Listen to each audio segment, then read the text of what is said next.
ஒவ்வொரு தை மாதம் பௌர்ணமியிலும் வேதம் பயில்வதை நிறுத்தி வைத்து கொண்டு ஒவ்வொரு ஆவணி மாதம் பௌர்ணமியிலும் மீண்டும் வேதத்தை உபதேசித்தல், அத்தியனம் செய்தல் இதை தொடங்குகிறோம்.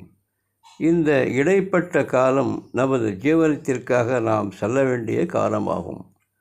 எனவே இந்த ஆவணி மாதம் பௌர்ணமியில் தொடங்கி காயத்ரி மந்திரம், காயத்ரி ஜபம், ஹோமம் இவைகளை எல்லாம் செய்து நிறுத்திய பிராயச்சித்தத்திற்காக காமோகார்ஷீத் மந்திரங்களையும் செய்து இன்று முதல் நாம் வேத அத்தியனம் செய்ய வேண்டும்.